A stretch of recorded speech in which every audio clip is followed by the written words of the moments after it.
ஒன்றிய உள்துறை அமைச்சர் அமித்ஷா அவர்கள் சொல்றாரு, நாங்க 2026 நாங்க தான் ஆட்சி அமைப்போம் நாடாளுமன்றத்தில் பேசுறாரு. தமிழ்நாட்டுக்கு வந்து அதையே சொல்லிட்டு போயிருக்கிறாரு.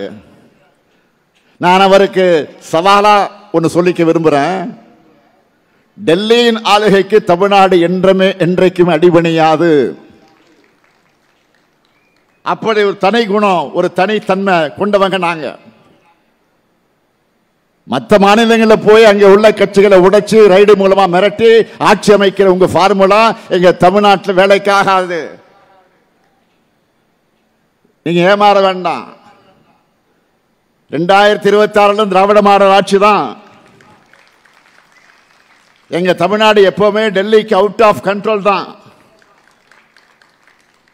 இங்க இருக்கக்கூடிய சிலரை மிரட்டி கூட்டணி வச்சுட்ட நீங்க ஜெயிக்க முடியுமா? உங்க பரிவாரங்கள் எல்லோரையும் சேர்த்துக்கிட்டு வாங்க, நீங்க ஒரு கை பார்ப்போம். நான் அழுது புலம்புறோம்னு இல்லை, ஊர்ந்து போய் யார் காலையும் விடறவனும் இல்லை.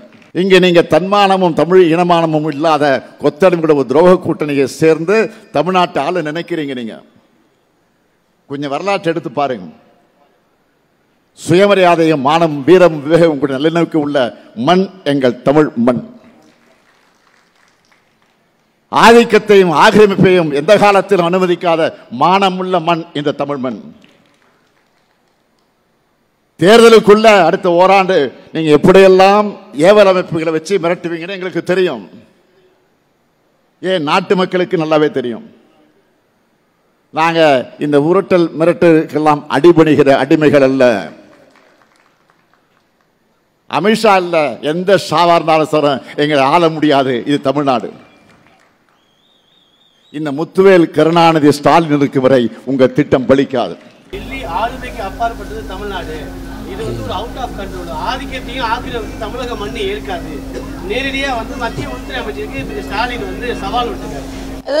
அவுட் ஆஃப் கண்ட்ரோலா தமிழக மக்களின் அவுட் ஆஃப் கண்ட்ரோலா அண்ணன் ஸ்டாலின் இன்னொரு 10-11 மாசத்துல போக போறார் என்பதை மிக பதற்றத்தோடு அவர் வெளிப்படுத்துகிறார். நான் கேட்கிறேன், எவ்வளவுக்கு இவ்வளோ பதற்றம்? அதிமுக பாஜக கூட்டணி அமைந்ததில் இருந்து அண்ணன் ஸ்டாலின் மிகுந்த பதற்றத்தோடு காணப்படுகிறார். நான் சொல்றேன், டெல்லிக்கு நீங்கள் அடிபணிய வேண்டும் என்று யாரும் சொல்லல. டெல்லிக்கு அடிபணியவில்லை என்றால் இலங்கையில் நம் தமிழர்கள் சுட்டுக் கொல்லப்பட்ட போது அடிபணிந்துதானே நீங்கள் அதை தடுக்காமல் இருந்தீர்கள். இன்று மாநில சுயாட்சியை பற்றி பேசுகிறீர்கள். 16 ஆண்டுகள் 5 அமைச்சர்களோடு ஆட்சியில் இருந்தீர்கள். அப்போ டெல்லிக்கு அடிபணிந்துதானே அதை பற்றி ஒரு வார்த்தை கூட பேசாமல் இருந்தீர்கள். இன்று கல்வியை மாநில பட்டியலுக்கு கொண்டு வர வேண்டும் என்று சொல்கிறீர்கள். இவ்வளவு ஆண்டு காலம், ஏறக்குறைய 15-16 ஆண்டு காலம் ஆட்சியில் மத்தியில் இருந்து கொண்டு டெல்லிக்கு அடிபணிந்து கொண்டுதானே அதை பற்றி ஒற்றை வார்த்தை பேசாமல் இருந்தீர்கள். ஆக நீங்கள் ஆட்சி செய்யும் போது டெல்லிக்கு அடிபணிந்து தான் இருந்தீர்கள், எதையும் கொண்டு வரவில்லை. இன்று வீராவசனெல்லாம் பேசலாம். இன்னைக்கு ஷா என்னை ஒன்றும் எந்த ஷாவும் ஒன்று செய்ய முடியாதுன்றாரு. நினைவுபடுத்துகிறேன், 76 KK ஷாவால் தான் இவர்கள் ஆட்சி கலைக்கப்பட்டது. இந்த ஷால ஏதோ ஒரு ஷாவால் இவர்கள் ஆட்சி கலைக்கப்பட்டது. இந்திய வரலாற்றிலேயே ஊழலுக்கு ஒரு முறையும் தேச விரோதத்திற்கு ஒரு முறையும் 2 முறை ஒரு ஆட்சி கலைக்கப்பட்டிருக்கிறது என்றால் அது திராவிட முன்னேற்ற கழக ஆட்சி. அதனால இன்னைக்கு இதையெல்லாம் அவர்கள் பேசிக் கொண்டிருப்பதை விட என்னொன்று சொல்கிறார், நாங்கள் தொகுதி வரையறைக்கு ஒரு கேள்வி கேட்டோம், அதுக்கு பதில் இல்லை. மரியாதைக்குரிய அமித்ஷா அவர்கள் பதில் சொல்லிவிட்டார். உங்களுக்கு புரியவில்லை என்றால் நாங்கள் என்ன செய்வது? அதே மாதிரி ஹிந்தி திணிப்பை பற்றி பதில் இல்லை என்று சொல்கிறார். மரியாதைக்குரிய தர்மேந்திர பிரதான் அவர்கள் ஹிந்தி திணிப்பு கிடையாது என்று சொல்லிவிட்டார். உங்களுக்கு புரியவில்லை என்றால் அவர்கள் என்ன செய்வார்கள்? அதனால் புரிந்தும் புரியாதது மாறியும் தெரிந்தும் தெரியாதது மாறியும் ஆக பதற்றத்தில் பதற்றம் இல்லாததை மாறியும் இன்று முதலமைச்சர் அவர்கள் மிகுந்த பதற்றத்தோடு இருக்கிறார்கள். பதற்றம் வேண்டாம் முதலமைச்சர் அவர்களே, ஒரு 11 மாதம் பொறுத்திருங்கள், நாங்கள் ஆட்சிக்கு வருவோம். அதற்கு பின்பு என்னெல்லாம் தமிழக மக்களுக்கு கொண்டு வர வேண்டுமோ அதையெல்லாம் கொண்டு வருவோம். எப்போ பார்த்தால் மோதல் போக்கு இருந்தால் எப்படி? நான் கேட்கிறேன், நிதியை பற்றி பேசுகிறீர்கள், ஏன் நிதி ஆயோக் கூட்டத்திற்கு போகவில்லை? ஒரு மாநிலத்தின் நிதி கட்டமைப்பை முழுவதுமாக விவாதிப்பது நிதி ஆயோக், அதுக்கு நான் போக மாட்டேன். அதே மாதிரி இலங்கையில் இன்று தமிழக மீனவர்களை பற்றி பேசுகிறீர்கள். தமிழக மீனவர்கள் பிரச்சனையும் இந்த இலங்கை மண் இந்தியாவிற்கு எதிராக பயன்படாது என்று இலங்கை அதிபரிடம் இருந்து உறுதிப்பாட்டை வாங்கிவிட்டு வந்த மரியாதைக்குரிய பிரதமரை ஏன் வரவேற்கவில்லை? எனக்கு எல்லாவற்றையும் அண்ணன் ஸ்டாலினோட நடவடிக்கை பார்த்தால் நேரடியாக கேசிஆரின் நடவடிக்கை பார்த்தது போலவே இருக்கிறது. நினைவலைகள் அப்படியே சுற்றி சுற்றி வருகிறது. இப்படித்தான் மத்திய அரசை குறை கொண்டே இருந்தார். இன்னைக்கு விஸ்வகர்மா திட்டம் என்று ஒன்றை ஆரம்பிக்கிறார். நான் கேட்கிறேன், 5 முறை தமிழகத்தை ஆண்ட பின்பு கைவினை கலைஞர்களை பற்றி சிந்தனையே உங்களுக்கு வரல. மரியாதைக்குரிய மோடி அவர்கள் ஒரு திட்டத்தை கொண்டு வந்தவுடன் அவசரமாக கைவினை கலைஞர்களுக்காக ஒரு திட்டத்தை கொண்டு வருகிறீர்கள். அதனால தான் இன்னைக்கு ட்விட்டரில் பதிவு பண்ண, இந்த கலைஞர் திட்டத்திற்கு வழிவகுத்த பிரதமர் அவர்களுக்கு நன்றி. ஏனென்றால் பிரதமர் அவர்கள் தான் முதலமைச்சர் அவர்களை கைவினை கலைஞர்களை பற்றி சிந்திக்கவாவது தூண்டி இருக்கிறார். அதனால முதலமைச்சர் பதற்றம் வேண்டாம், அமைதியாக இருங்கள், கவலைப்பட வேண்டாம். உங்கள் கூட்டணிக்குள்ள குழப்பங்களை முதலில் பாருங்கள்.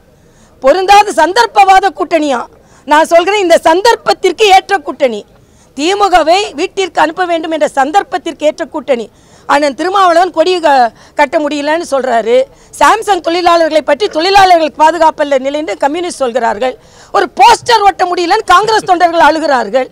ஒரு துணை முதலமைச்சர் ஒரு போஸ்டர் ஒட்டினதுக்கு உடனே அடக்குமுறையில் அதை கிழிக்க சொல்றீங்க. ஆக உங்கள் கூட்டணியில் தான் இன்று குழப்பமே தவிர நாங்கள் இன்று ஏற்படுத்தி இருக்கின்ற கூட்டணி பலமான கூட்டணி. இன்னும் பல பேர் அதில் சேருவார்கள். அதனால் பலமான கூட்டணியை கொண்டு நாங்கள் 2026 சந்திக்க போகிறோம். அதனால் பதற்றம் வேண்டாம், அமைதியாக இருங்கள் என்று கேட்டுக்கொள்கிறேன். தமிழ்நாட்டில் 1.5 கோடி பேர் குடிக்கிறாங்களாம். 1.5 கோடி பேர் குடிக்கிறாங்க. குடிப்பதற்காக மட்டும் ஒரு குடும்பத்தில் ஒரு பெண்ணிடம் இருந்து அவங்க கணவர் 6000 ரூபாய் பறிச்சுட்டு போயிடுறாராம். ஆக 1000 ரூபாயை கொடுத்துட்டு 6000 ரூபாய் பிடுங்கிறதுக்கு ஏற்பாடு செஞ்சு கொண்டு இருக்கிறீங்க. நான் ஸ்டாலின்ட்ட கேட்குறேன், 4 வருஷம் முடிஞ்சிருச்சுல்ல, கொடியை பிடிச்சி உங்கள் வீட்டு முன்னால் நின்னீங்களா கருப்பு கொடியை? இன்னைக்கு உலக ஈரல் நலன் திலம். இன்னைக்கு என்ன கருத்து கணிப்பு சொல்கிறேன்னா, தமிழ்நாட்டில் ஈரல் கெட்டு டாஸ்மாகினால் அனுமதிக்கப்படுபவர்கள் அதிகமாக இருக்கிறார்கள். என்ன பதில் சொல்கிறீங்க? ஆக எப்போ பார்த்தாலும் மணிப்பூரை பாரு, உத்தரப்பிரதேசத்தை பாரு, மகாராஷ்டிராவை பாரு, முதல் தமிழ்நாட்டை பாருங்க, அதுக்கப்புறம் பார்க்கலாம்.